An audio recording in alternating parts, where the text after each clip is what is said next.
Vitamin D is the most commonly deficient vitamin in the world, and in winter, it gets worse. About 80% of people get less vitamin D than they actually need.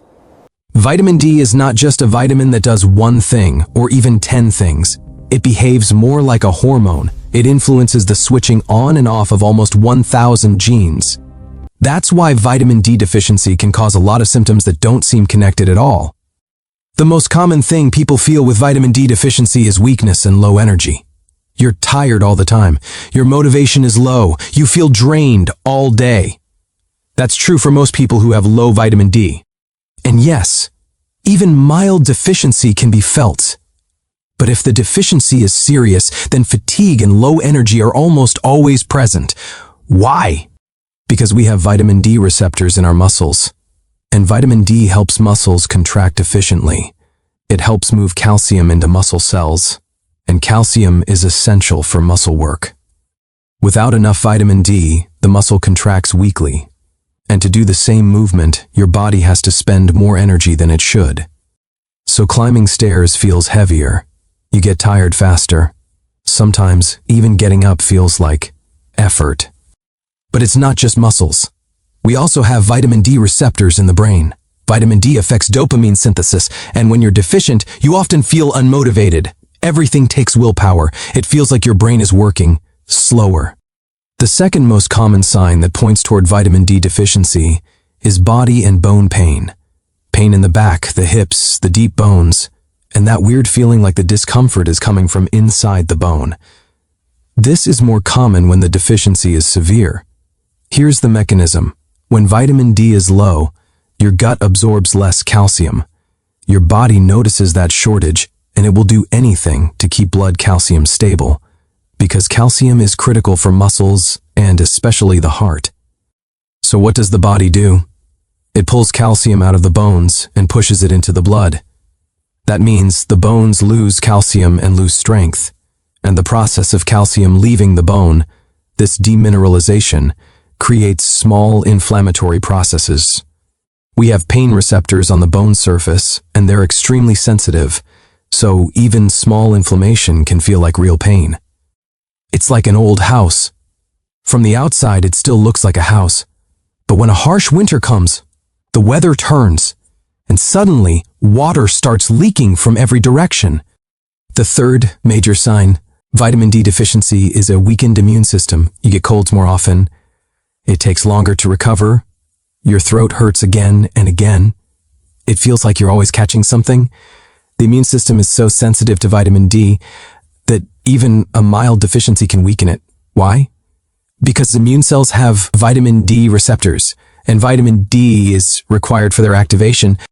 Also, vitamin D stimulates production of antimicrobial peptides, molecules that can directly attack viruses and bacteria. It's like a commander giving the order to the tanks on the front line, fire, and the enemy gets taken down. The fourth sign is mood. Constant low mood, irritability, and that classic winter sadness. You're not necessarily depressed, but you're not okay either. More irritated, less pleasure, emotional flattening, like nothing truly excites you or the joy feels weak. And vitamin D deficiency can also increase your sensitivity to pain, so everything hurts more easily. Old pains come back faster, lower back, neck, shoulders. Even with mild deficiency, pains can intensify. Why? Because nerves also have vitamin D receptors. Normally, vitamin D helps suppress molecules that amplify pain. When vitamin D is low, even small inflammation can trigger stronger pain signals. Even hair loss can be connected. If you notice much more hair falling out in the shower than before, it may be linked to low vitamin D, because hair follicles also have vitamin D receptors. The hair growth cycle needs vitamin D. When it's low, the growth phase shortens and more hair shifts into the shedding phase. And if you don't correct vitamin D deficiency, serious risks rise. First, fracture risk increases. Even from small traumas, hip fractures, spinal vertebra fractures, wrist fractures, and yes, this can happen at almost any age. The reason is simple, low vitamin D. Poor calcium absorption, calcium pulled from bones, bones become weak. But it's not just fractures. Vitamin D deficiency increases the risk of falls too. People lose balance more easily. Reflexes weaken. and you can fall without any obvious reason.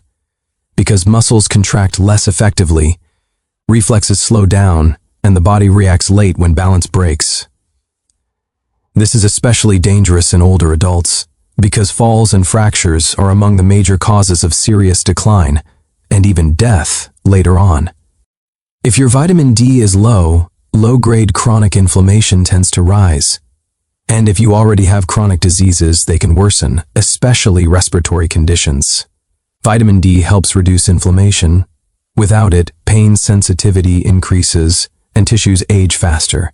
Recovery after damage becomes weaker. Nerves become more vulnerable. And if we're being blunt, under long-term chronic vitamin D deficiency, tissues, including the brain, can function as if they're aging years earlier. Now, how do we get vitamin D in nature? You shouldn't rely on food. Food contains very little vitamin D. The main source is the sun. When you go into sunlight, sunlight triggers vitamin D production in the skin. Sunlight has 3 types of ultraviolet rays. Ultraviolet A rays, mostly responsible for skin aging and tanning. Ultraviolet B rays, responsible for vitamin D synthesis and also sunburn. Ultraviolet C rays, blocked by the Earth's atmosphere, thankfully, because they're extremely dangerous. So, what's the problem? Most people still can't make enough vitamin D from the sun, especially in winter, because of the Earth's tilt. Ultraviolet B rays don't reach us properly. When people say, the sun has no strength, what they usually mean is, there isn't enough ultraviolet B, so vitamin D doesn't get produced. But your skin can still age in winter sun. Also, people who live mostly indoors, home or office, almost all develop vitamin D deficiency. Older adults too, because as skin ages, vitamin D production becomes drastically weaker, even in the sun. And people with overweight, because vitamin D is fat-soluble and gets sequestered in fat tissue, so they often need more. Windows block the ultraviolet rays needed for vitamin D almost completely. Clouds reduce it too. Morning and evening sun is less effective. So, relying on the sun is not a solid plan. Still, if you want to get some from sunlight, 10 a.m. to 3 p.m. is the best window, but staying too long in the sun has its risks, so a practical best option is around 10 a.m., go outside for about 10 to 15 minutes. Just exposing the face isn't enough. Arms and legs produce much more vitamin D. In summer, 10 to 15 minutes can be enough.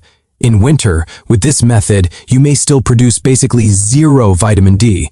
And if you use sunscreen, skin vitamin D production drops significantly. That's why vitamin D supplementation enters the picture. Now, what should you know about vitamin D supplements? Usually, vitamin D is taken as vitamin D3. It's more effective than vitamin D2. You'll see vitamin D3 dosed in 2 formats, micrograms and international units. If the label shows hundreds or thousands, like 1,000 or 5,000, that's usually international units. If it's in micrograms, multiply by 40 to get the approximate international units. When you measure vitamin D in blood, the commonly desired range is about 30 to 50 nanograms per milliliter. If you're 20 to 30, that's considered mild deficiency. Below 20% is deficiency. A typical recommended daily vitamin D3 dose is 800 to 2,000 international units.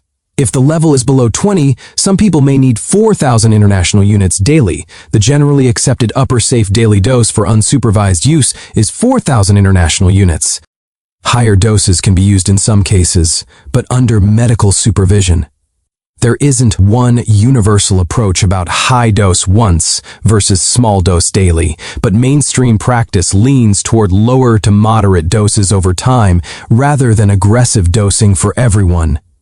Vitamin D is fat-soluble, so it absorbs better with fat-containing food.